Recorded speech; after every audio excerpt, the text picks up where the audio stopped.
고린도 후서 5장 14절에서 17절까지 말씀입니다. 네, 저와 여러분 함께 성경을 봉독하도록 하겠습니다.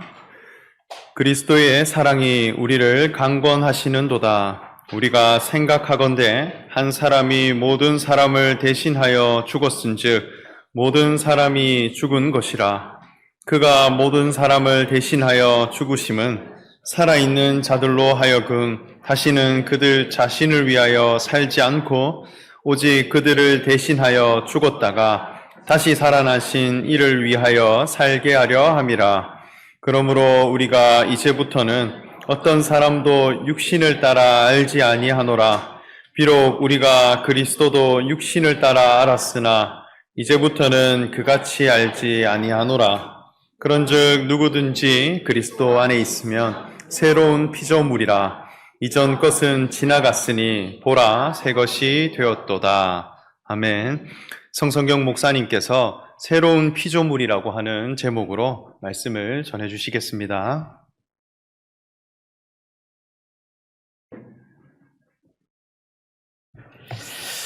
예, 성찬식을 먼저 하고 나니까 시간이 아주 줄어들었네요. 예. 자, 오늘은 부활주일입니다. 부활주일인데, 부활주일이다 하는 표현을 쓸 때는 다시 살아난 날을 기념하는 주일이다. 그럼 다시 살아났다 그럴 때는 죽으셨다는 거예요. 죽었는데 다시 살아나셨다. 죽임을 당했는데 하나님이 다시 살려주셨다라고 하는 겁니다.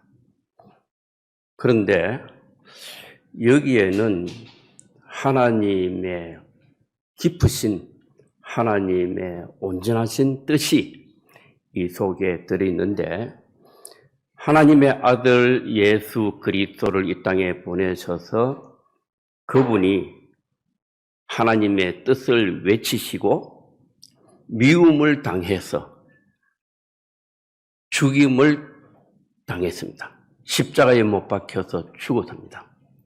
그런데 하나님이 그를 다시 살리셨다는 거예요.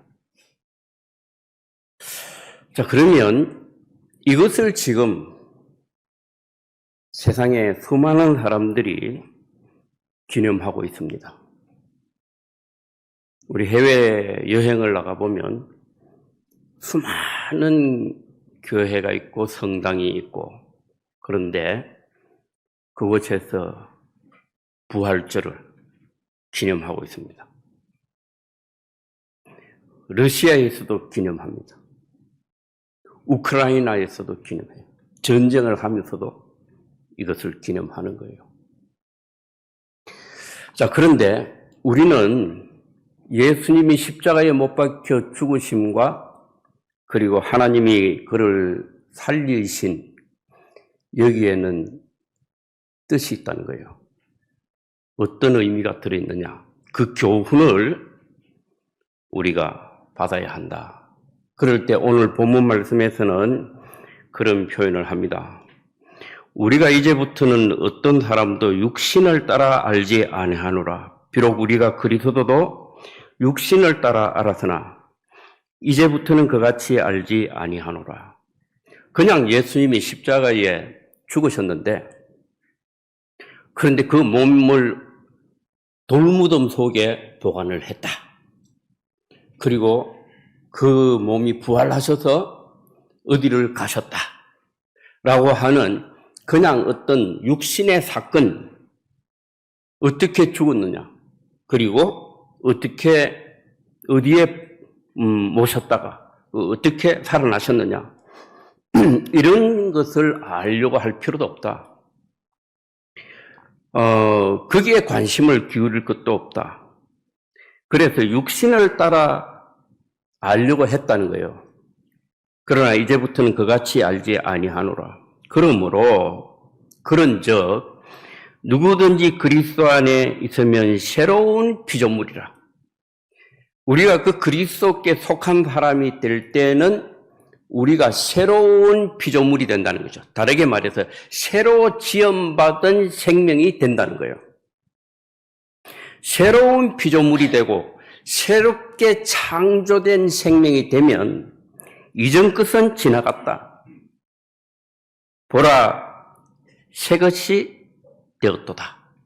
오늘 본문 말씀은 새로운 피조물이 되었다. 새로운 생명이 나오게 됐다. 이전 것은 지나갔다. 보라, 새 것이 되었도다. 그렇게 했습니다. 자, 그렇다면 우리가 오늘 성경 말씀을 줄여서 이걸 잘 압축해서 설명을 해 보겠습니다.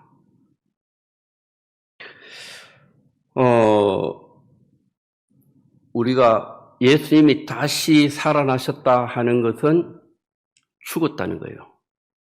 죽었는데 그냥 혼자 죽고 혼자 부활하시기 위해서 죽고 다시 사신 것이 아니라 우리를 포함시키기 위해서.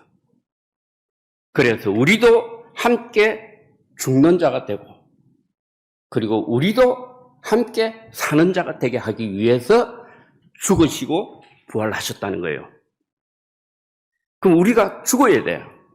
그런데 이것을 육체대로 알지 않기로 했다. 육체대로 아는 죽음, 그 죽음을 말하느냐? 우리가 그 죽음을 함께 따라 죽으라고 하는 것이냐?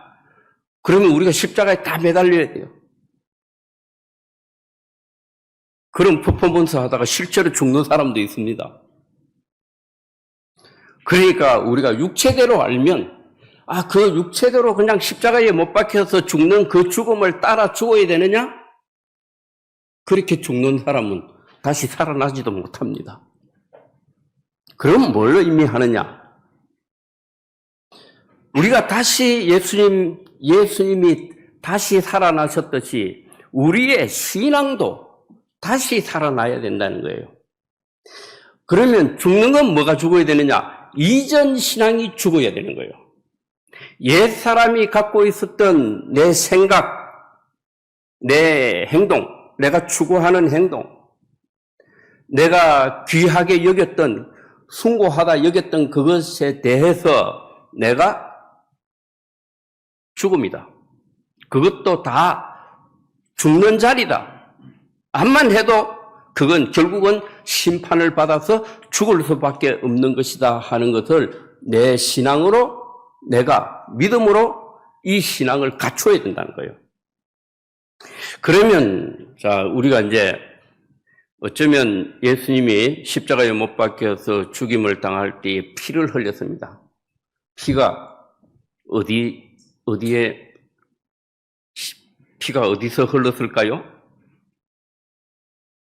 피가 몸에 흘렀겠죠. 먼저는 머리에 가시관을 푹 찔러 누르는 바람에 피가 가시관을 통해서 피가 타고 흘러내요. 머리에서 피가 흘렀습니다. 또 어디에서 피가 흘렀을까요? 손에 못이 박혔으니까, 발에 못이 박혔으니까 손발에 피가 흘렀습니다. 그리고 또 어디에? 옆구리에 피가 창이 쫙 꽂혔어요. 피가 흘렀습니다. 자, 이건 대단히 의미하는 바가 큽니다. 머리에 대해서 피 흘리고, 옆구리에 찔려서, 몸에 옆구리에 찔려서 피를 흘렸습니다. 손발이 피를 흘렸습니다. 자, 사람들이 예수님이 살아계신 그때의 유대인들은 하나님을 섬기는 방식이 크게 세 가지 방식이 있었습니다. 그 방식을 교파로 표현할 때는 바리새파, 그 다음에 사두개파, 그 다음에 에세네파 이렇게 해가지고 세 개의 교파가 있었어요. 유대교 안에. 그러면 거기에서 바리새파라고 하는 교파는 하나님 앞에 나아가서 내가 하나님께 의로운 존재로 인정받기 위해서 어떤 신앙생활을 해야 되느냐라고 할 때 하나님의 계율을 잘 행해야 된다. 행동에 관한 거예요. 이건 손발에 관한 거예요. 손발에 관한 거예요. 손과 발에 관한 거예요. 이 행동, 어떤 행동을 할 것인가 말 것인가, 여기에서 하나님이 나를 옳다 이렇게 인정하실 수도 있고 또는 네 잘못했다 이렇게 하실 것이다 그런 생각을 했어요. 그러면 사두개파는 어떤 마음을 가졌느냐 할 때 행동이 중요한 게 아니라 생각이 중요하다. 뜻이 중요하다. 어떤 뜻을 품었느냐, 어떤 생각을 했느냐, 어떤 교리를 가졌느냐, 이걸 중요하게 여겼어요. 사두개파는. 그래서 막 파고드는 것이 따지는 거예요. 막 따지는. 이게 맞다, 저게 맞다. 교리를 막 따지는 거예요. 사두개파는 제사장으로부터 형성된 교파예요. 그럼 에세네파는 어떤 파냐? 에세네파는 열심히 기도하고 기도 열심히 하다 보면 막 환상이 보이고 금식하고 기도하다 보면 뭐 입에서 막 방언 같은 게 막 나오고 환상도 보고 그러다가 달려가서 아픈 사람에게 손을 얹어서 기도하면 막 아픈 사람이 막 병이 낫는 거예요. 그런 대단히 이 가슴이 뜨거운 그래서 자 이런 신앙이 에세네파예요. 에세네파는 침례 큰 물독을 만들어 놓고 늘 거기에 푹 빠져서 잠겨서 침례를 받고 어떻게 하면 내 삶이 거룩하고 뭔가 성결되고 뭔가 깨끗한 그러한 신비로운 존재로 그렇게 살아볼까? 이게 에세네파의 교파입니다. 추구하는 신앙이에요. 자, 그런데 예수님은 어떻게 보면은 가슴에 관한, 가슴이 뜨거운 그런 신앙, 고결한 신앙, 그리고 열정이 있는 신앙, 그리고 기도하고 감동하고 뭐 그런 신앙, 이걸 추구했는데 그런데 옆구리도 뚫리고 손발은 못에 박히고 머리에는 가시관이 씌어지는 그러한 죽음을 죽으셨다는 거예요. 그럼 지금 우리가 가진 신앙이 어떤 것인가? 어쩌면 우리 지금 현재 지금 기독교도 크게 다르지 않아요. 특히 장로교는 어떤 신앙을 추구하느냐? 장로교는 교리를 중요하게 여기는 그런 신앙이에요. 그래서 우리나라의 장로교 대표적인 학교가 제가 졸업한 장로의 신학대학원입니다. 여기에서 교과목 중에 가장 중요하게 여기는 교과목 중 하나가 조직신학이에요. 조직신학. 뭐가 맞나? 그리고 교리. 당신은 무엇을 위하여 살아가느냐? 하나님의 영광을 위하여 삽니다. 이렇게 대답을 해야 돼. 교리가 맞아야 돼. 하나님은 몇 분으로 계십니까? 성부, 성자, 성령, 삼위일체이십니다. 딱 이렇게 해야 돼. 그러면 구원을 받으려면 어떻게 해야 됩니까? 예수님이 나의 구주로 내가 믿으면 그러면 구원을 받습니다. 그러면 죄 용서함을 받습니다. 이렇게 딱딱 말을 하는 거예요. 그런 교리를 다 가르쳐 주는 거예요. 교인들한테. 그러면 그 교리대로 대답 잘하면 구원을 받고 부활한 신앙인가요? 맞습니까? 땡. 가시관이 찔려야 돼. 머리에 가시관으로 찔려서 그 잔머리의 생각을 죽여야 되는 거예요. 하나님 앞에 죽어야 되는 거예요. 그러면 그러한 신앙, 그것도 아니라면 그러면 어떤 신앙인가? 뜨겁게 기도하고 주여 3층 외치고, 그리고 새벽마다 또 심야에 또 절기마다 금식하고 외치면서 하나님 앞에 기도하고, 그렇게 할 때 환상을 보고 방언으로 기도하고 방언의 통역 은사도 받고 예언의 은사도 받고 병 고치는 은사도 체험하고, 이 뭐 붕 떠가지고 살아가는 그러한 에세네파와 같은 그런 신앙생활을 하면, 그러면 온전하지 않을까? 우리나라에서는 그런 교파를 어느 교파라고 볼 수 있겠습니까? 순복음교, 성결교,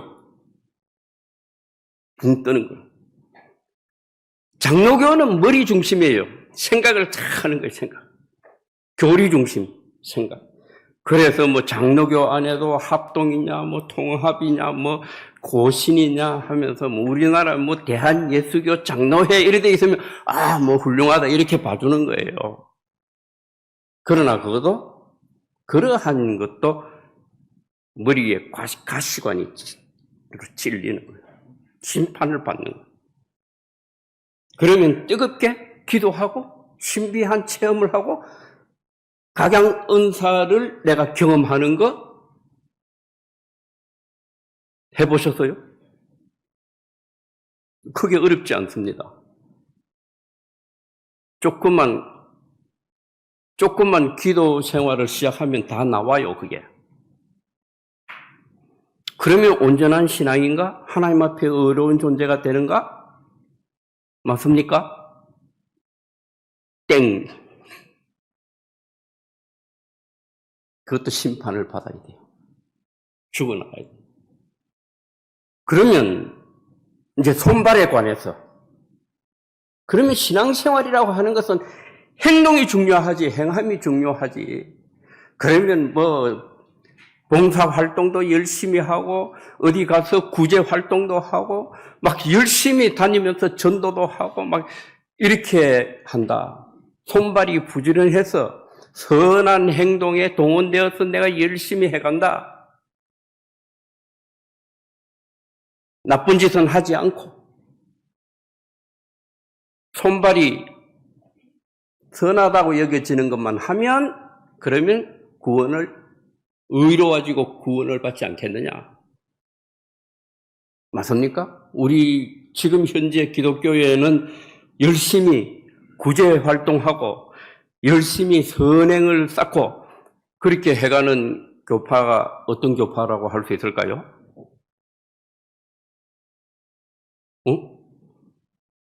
감리교. 또 역시 뭐 다양한 방법으로 그러한 신앙을 추구합니다. 장로교 안에도 그런 것을 귀하게 여기는 장로교도 있습니다. 기독교 장로회, 기장 같은 한국신학대학교, 그런 데는 제3 국가에 가서 그 가난한 자들과 함께 살아야 된다. 그리고 비민주화되어 있는 나라에 가서 거기에서 민주화 투쟁을 해야 된다. 그렇게 하는 거예요. 그렇게 하면, 그러면 하나님이 너 의롭다 인정할 것이냐? 그렇다면 예수님이 손발은 못도 안 박히고 안 죽어야지. 예수님이 우리를 대신해서 머리에 가시관이 피 흘리시고 손발이 못에 박혀서 피 흘리시고 옆구리에 창으로 찔려서 피를 쏟아내시고 심판을 받고 죽으셨다는 거죠. 가슴에 속한 신앙도, 머리에 속한 신앙도, 손발에 속한 신앙도 다 심판을 받지 않을 수 있는 것은 없을 것이다. 다 심판받을 수밖에 없다. 그러면 어떻게 해야 되느냐? 다 죽고 그 모든 신앙 체계, 그 모든 그거 붙잡고 있는 상태에서 다 심판을 받는다는 사실을 시인하고 하나님의 아들 예수 그리스도, 그분의 신분, 그리스도라고 하는 그분의 신분은 죽지 않는다. 다시 살아난다. 그리스도됨에 대해서 우리가 믿고 받아들여야 된다는 거죠. 그거 외에는 그 어떠한 공적을 쌓아도 우리가 의롭게 될 수가 없을 것이다 하는 거예요. 그러면 우리가 이제 예수님의 제자들도 마찬가지입니다. 열심히 하다가 다 실패했어요. 그런데 결국은 예수님이 전해주신 예수님이 결국은 나를 먹으라. 나를 먹으라. 나를 시인하라.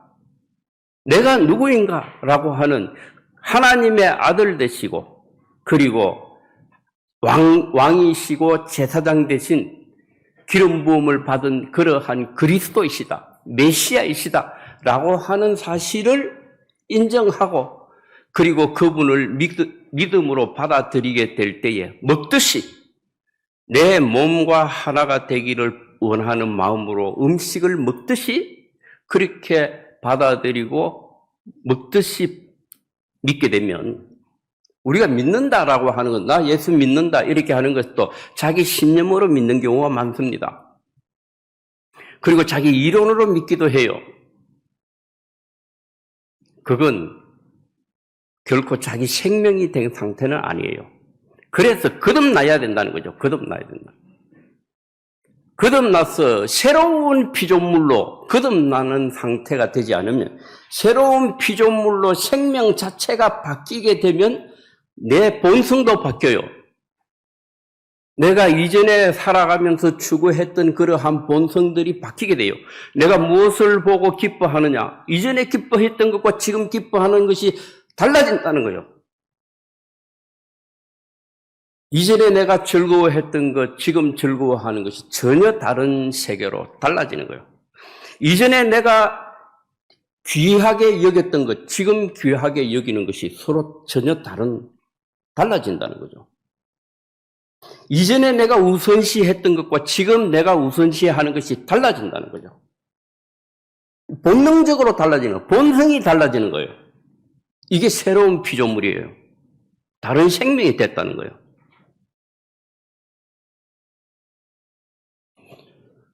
자, 그렇게 예수께서 하나님의 아들 되시고 예수께서 기름 부음을 받은 그러한 그리스도, 왕같은 제사장 그리스도이신 것을 내가 먹듯이 받아들이면 그리고 그분이 누구신가 하는 것을 내가 발견해가고 그리고 그분으로 인해서 나타나는 현상, 이 사람에게도 그러한 현상이 나타나더라. 저 사람에게서도 그러한 현상이 나타나더라. 그러한 자리에 내가 귀하게 여기고 내가 거기에 다가가서 말씀을 듣고 묵상을 해가고 내가 믿음을 가지게 될 때 내 생명 자체가, 본성 자체가 바뀌고 내 신앙의 정체성이 바뀌는 그런 사람으로 바꿔주실 것이다 하는 겁니다. 분명히 나를 그렇게 바꾸시는 성령께서 계십니다.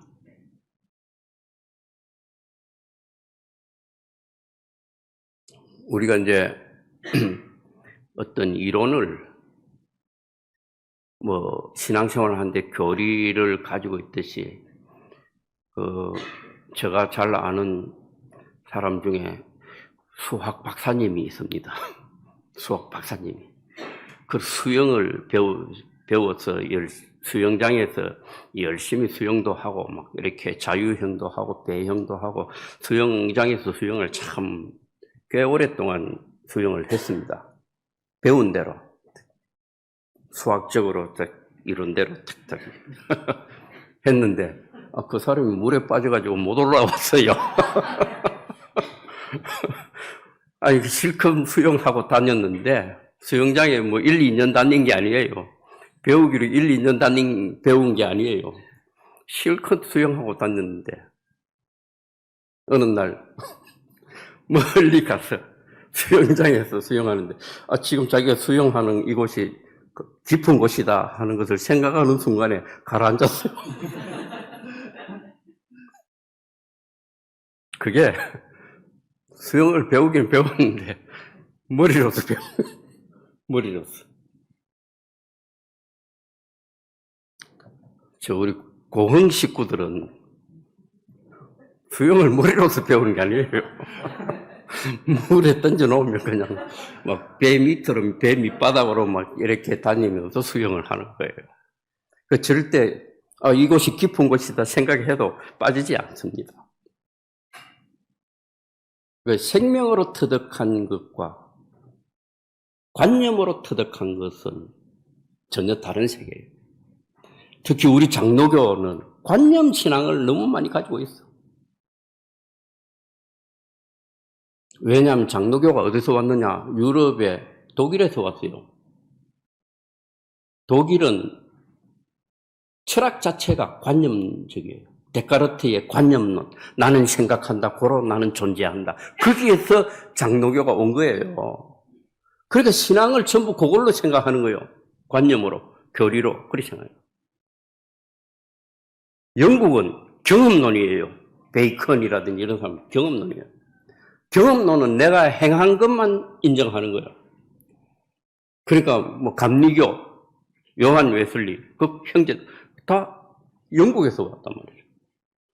그 풍토에서 그 신앙이 나오는 거예요. 근데 그걸 온전하다고 여기면 안 됩니다. 관념이 됐든지 경험이 됐든지 또는 열정이 됐든지 뭐 순복음교, 제시례파, 침례교, 열정이 됐든지 뭐 성결교 그걸 온전한 것이다 이렇게 여기면 안 됩니다. 우리가 거듭나지 아니하면 하나님 나라를 볼 수 없을 것입니다.